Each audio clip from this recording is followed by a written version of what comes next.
ಹಾಗೆ ಸದ್ಯಕ್ಕೆ ನಾನು ಕೆಪಿಸಿಸಿ ಅಧ್ಯಕ್ಷ ಸ್ಥಾನದ ಆಕಾಂಕ್ಷಿ ಅಲ್ಲ ಅಂತ ಬೆಂಗಳೂರಿನಲ್ಲಿ ಟಿವಿ9ಗೆ ಸಚಿವ ಸತೀಶ್ ಜಾರಕಿಹೊಳಿ ಅವರು ಹೇಳಿಕೆಯನ್ನ ಕೊಟ್ಟಿದ್ದಾರೆ. ಅಂದ್ರೆ ಅಧ್ಯಕ್ಷರ ಬದಲಾವಣೆ ವಿಚಾರ ಹಲವು ದಿನದಿಂದ ನಡೀತಾ ಇದೆ.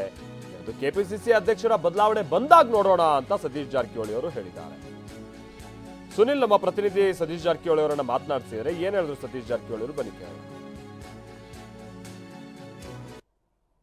ಒಂದು ಚರ್ಚೆ ಶುರುವಾಗಿದೆ, ಕೆಪಿಸಿಸಿ ಅಧ್ಯಕ್ಷರ ಒಂದು ಬದಲಾವಣೆ ಆಗುತ್ತೆ ಅಂತ ಹೇಳಿ. ಇಲ್ಲ, ಅದ್ರ ಬಗ್ಗೆ ನನಗೆ ಗೊತ್ತಿಲ್ಲ. ಅದು ಯಾವಾಗ ಆಗ್ತಾರೆ ಬಿಡ್ತಾರೆ ಅನ್ನೋದು ಸುಮಾರು ವರ್ಷಗಳ ತಿಂಗಳಿನ ಚರ್ಚೆ ನಡೀತಾನೆ ಇದೆ. ಅದು ಹೊಸದೇನಲ್ಲ. ಅದು ಈಗಂತ ಪ್ರಸ್ತಾವ ನನಗೆ ಗೊತ್ತಿಲ್ಲ. ಸರ್, ಈಗ ನೀವು ಕೂಡ ಸಂಘಟನಾ ಚತುರರಿದ್ದೀರಿ. ಸಣ್ಣ ಶಿಗ್ಗಾವಿಲಿ ಕೆಲಸ ಮಾಡಿ ಗೆಲ್ಲಕ್ಕಾಗಲ್ಲಂತಕ್ಕಂಥ ಕ್ಷೇತ್ರದಲ್ಲಿ ಗೆಲ್ಸ್ಕೊಂಡು ಬಂದಿದ್ದೀರಾ. ನೀವೇನಾದರೂ ಆಕಾಂಕ್ಷಿ ಇದ್ದೀರಾ ಸರ್ ಪಕ್ಷ ಸಂಘಟನೆ ವಿಚಾರವಾಗಿ? ಸದ್ಯಗೆ ಅಂಥ ಪ್ರಸ್ತಾವನೆ ಬಂದಾಗ ನೋಡೋಣ. ಈಗಂತೂ ಅಧ್ಯಕ್ಷರ ಬದಲಾವಣೆ ಇಲ್ಲ. ಬಂದಾಗ ಖಂಡಿತವಾಗಿ ಅದ್ರ ಬಗ್ಗೆ ಚರ್ಚೆ ಮಾಡೋಣ. ಸರ್, ಈಗ ಒಂದು ಏಕೆಂದರೆ ಶಿಗ್ಗಾವಿ ಸಂಡೂರಲ್ಲಿ ST ಸಮುದಾಯ ಪ್ರಬಲವಾಗಿ ಈ ಬಾರಿ ಉಪಚುನಾವಣೆಯಲ್ಲಿ ಕೈ ಹಿಡಿದಿದೆ. ಆ ಒಂದು ಕೂಗು ಕೂಡ ಇದೆ, ಯಾಕಂದರೆ ಸಮುದಾಯದವರಿಗೆ ಒಂದು ಪಕ್ಷ ಸಂಘಟನೆ ಮಾಡುವಂಥ ಅವಕಾಶ ಕೊಡಬೇಕು ಅಂತ ಹೇಳಿ. ನೋಡೋಣ, ಬಂದಾಗ ನೋಡೋಣ. ಈ ಸದ್ಯ ಅಂತ ಇಲ್ಲ ಅಂತ ನಾನು ಭಾವಿಸ್ತೀನಿ. ಬಂದಾಗ ನೋಡೋಣ.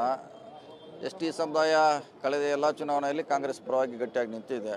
ಸೊ ಗಟ್ಟಿಯಾಗಿದ್ದಾರೆ. ಸರ್, ಈಗ ಗ್ಯಾರಂಟಿ ಬಗ್ಗೆ ಒಂದು ಚರ್ಚೆ ಆಗ್ತಿದೆ. ನಿಮ್ಮ ಶಾಸಕರೇ ಹೇಳಿದ್ದಾರೆ ಗ್ಯಾರಂಟಿಯಿಂದ ಅನುದಾನಕ್ಕೆ ಸಿಗ್ತಾ ಇಲ್ಲ, ಸಾಕಷ್ಟು ತೊಂದರೆ ಆಗ್ತದೆ ಅಭಿವೃದ್ಧಿಗೆ ಅಂತ ಹೇಳಿ. ಅದೆಲ್ಲ ಸುಳ್ಳು.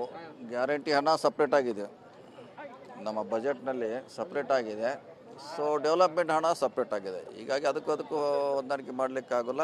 ಸೊ ಎಷ್ಟು ಸಿಗಬೇಕಾಗಿದೆ ಅಷ್ಟು ಹಣ ಸಿಗ್ತಾ ಇದೆ. ಎರಡು ಗ್ಯಾರಂಟಿನ ನಿಲ್ಲಿಸಿದ್ರೆ ಒಳ್ಳೇದಾಗುತ್ತೆ ಅನ್ನೋ ಒಂದು ಅಭಿಪ್ರಾಯವನ್ನು ನಿಮ್ಮ ಶಾಸಕ ಎರಡೆರಡು ಬಾರಿ ವ್ಯಕ್ತಪಡಿಸಿದೆ. ಆ ಥರ ಏನಾರು ಇದೆಯಾ? ನಿಲ್ಲಿಸೋದಂತ ಈಗಾಗಲೇ CM ಅವ್ರು ಹೇಳಿದ್ದಾರೆ, ನಾವು ಮುಂದುವರಿಸ್ತೇವೆ ಅಂತ. ಮುಂದುವರಿತಾರೆ. ನೀವೇನೋ ದೆಹಲಿಗೆ ಹೋಗ್ತೀರಾ? ಇಲ್ಲ, ಮುಂದಿನ ವಾರ ಹೋದ್ರೆ ಹೋಗ್ತೀನಿ. ಕ್ಯಾಮ್ರಾಮನ್ ಸಂದೇಶ್ ಅಯ್ಯರ್ ಜೊತೆ ಸುನಿಲ್, ಟಿವಿ9 ಬೆಂಗಳೂರು.